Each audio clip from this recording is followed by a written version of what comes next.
नमस्कार दोस्तों, आप सभी का रोचक कथाएं में स्वागत है। आज मैं लेकर आई हूँ राजा राजवर्धन पर भगवान सूर्यदेव की कृपा।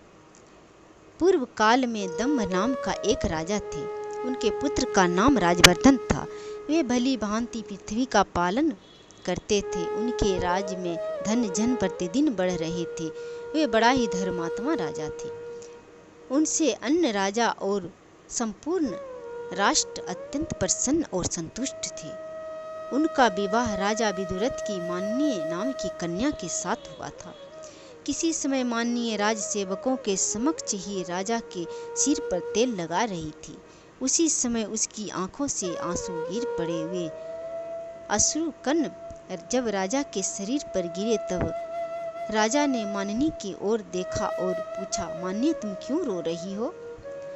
तब माननीय ने कहा, हे राजन, मुझ मंदभागिनी के शोक का कारण आपके केसों के मध्य एक श्वेत केश है। यह सुनकर राजा सभी उपस्थित राजगण और पुरोहितों जनों के सम्मुख राजा हंसते हंसते पत्नी से कहने लगे, तुम रोओ मत। सभी प्राणियों में जन्म, वृद्धि और परिणाम आदि विकार लक्षित होते हैं। इसके लिए रोना व्यर्थ है। हमने सभी वेदों का अध्ययन, हजारों यज्ञों का अनुष्ठान, पुत्र का उत्पादन, अतिशय दुर्लभ विषयों का तुम्हारे साथ रहकर उपभोग किया है। भली भांति पृथ्वी का पालन तथा बाल्यावस्था और युवा अवस्था के योग सभी कार्यों का संपादन किया है। अब वृद्धा अवस्था में हमारा वन में निवास करना कर्तव्य है। तब समीपस्थ अन्य राजाओं और पूर्ववासियों राजा को प्रणाम कर विनय पूर्वक कहा, राजन, आपकी पत्नी का रोना तो व्यर्थ है, किंतु हम लोगों अथवा सभी प्राणियों के लिए यह रोने का समय आया है। यदि आप वन जाएंगे तो हम लोग भी साथ में प्रस्थान करेंगे। इसके फलस्वरूप पृथ्वी पर रहने वालों की निश्चय ही स्रोत समाप्त, सभी क्रियाएं समाप्त हो जाएगी। पर राजा ने वन में जाने का दृढ़ निश्चय कर देवज्ञों से पुत्र के राज्याभिषेक के लिए शुभ मुहूर्त के विषयों में पूछा। वे बोले, राजन, आप प्रसन्न हो और कृपा करके पहले जैसे हम लोगों का रक्षण करते थे वैसे ही रक्षण करें। पृथ्वी आपके बन जाने से सभी लोग दुखी हो जाएंगे।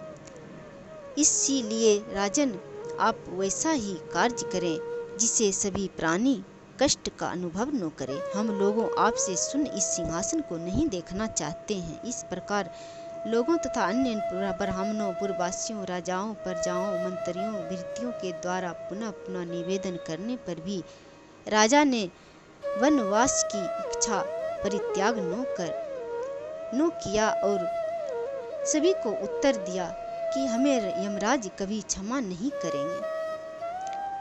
जब राजा ने अपने वनवास के विचार का परित्याग नहीं किया तब ब्राह्मण, वृद्ध, पूर्ववासियों, मंत्री, सेवकों ने सब मिलकर विचार करने लगे कि अब क्या किया जाए। धर्म प्रबल राजा के प्रति प्रेम के कारण उन लोगों ने विचार कर यह निश्चय किया कि हम लोग भली भांति ध्यानरत होकर तपस्या के द्वारा भगवान भास्कर की आराधना करें और उनसे राजा के चिरंजीवी होने की प्रार्थना करें। भगवान भास्कर की आराधना में सबको अतिशय प्रयत्नशील देखकर सुदाम नाम का एक गंधर्व ने आकर कहा, कामरूप नाम का विशाल पर्वत पर सिद्धों के द्वारा प्रतिष्ठित एक गुरु विशाल नाम के वन में है। वहां जाकर संयय चित्त से सूर्य देव की आराधना करने से सभी कामनाओं की पूर्ति होती है। गंधर्वों के इस वाक्य को सुनकर वे सभी अरण्य में गया और वहां अतिशय भक्तिपूर्वक 3 माह तक उनके पूजा, आराधना और पाठ का किया, जिससे भास्कर संतुष्ट हुए। इसके बाद भास्कर स्वयं दिव्य मंडल से चलकर और उदयकालीन मंडल से समन्वित होकर उन आराधकों को दर्शन दिया और वर मांगने को कहा। तब प्रजाओं ने कहा, भास्कर देव, यदि आप हमारे भक्ति से प्रसन्न हैं तो हम लोगों के राजा राजवर्धन निरोग और विजित शत्रु पूर्ण कोष और स्थिर यौवन होकर 10 सहस्त्र वर्षों तक जीवित रहे। तब भगवान भास्कर तथा अस्तु कहकर भगवान भास्कर वहीं अंतर्ध्यान हो गए। प्रजाजन भी वर लाभ लेकर और वर से संतुष्ट होकर राजा के पास चले आए। तभी राजा से भगवान भास्कर के आराधन और उनसे वर लाभ की जो कुछ घटना थी वे सब राजा को कह सुनाए। उसे सुनकर नरेंद्र पत्नी माननीय बहुत ही प्रसन्न हुई, परंतु राजा ने इस संबंध में कुछ भी नहीं कहा और वे बहुत देर तक विचार करते रहे। फिर माननीय ने अपने पति से कहा, महिपाल, आप बढ़ी हुई आयु से अब सब प्रकार की वृद्धि प्राप्त करें। आप निरोग और स्थिर यौवन होकर आज से 10 सहस्त्र वर्षों जिएंगे, फिर भी आप क्यों प्रसन्न नहीं हो रहे हैं?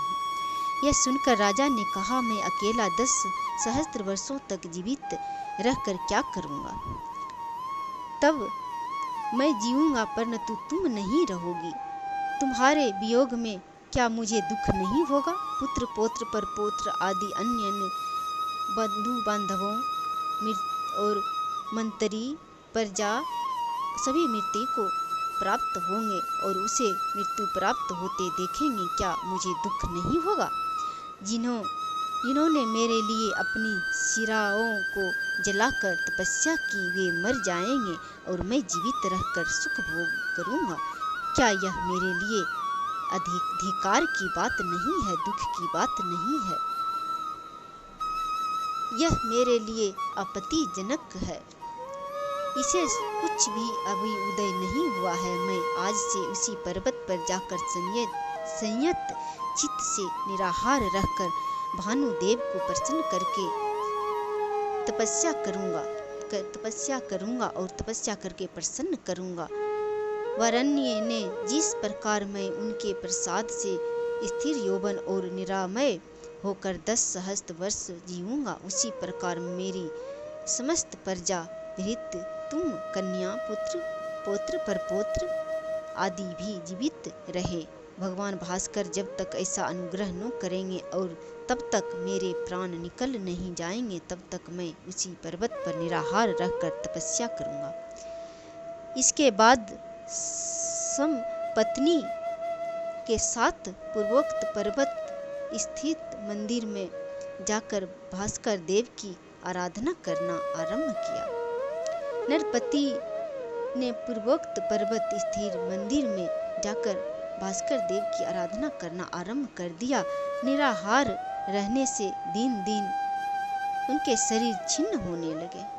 वैसे ही माननीय का भी शरीर छिन्न होने लगा। दोनों शीत वायु और धूप के सहन का अभ्यास हो गया था तथा इसका कष्ट भोगने लगा और दोनों तपस्या में लीन रहे। दोनों उग्र तपस्या करने लगे।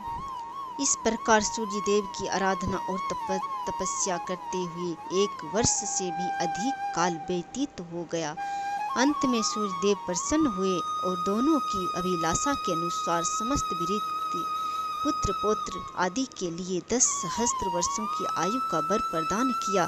तदंतर राजा रानी के साथ राजधानी में लौट आए और प्रसन्न चित्त से धर्मानुकूल प्रजा पालन करते हुए 10,000 वर्षों तक राज शासन करते रहे। यह कथा मार्कंडेय पुराण की है। यह कथा अच्छा लगा हो तो लाइक और शेयर करें।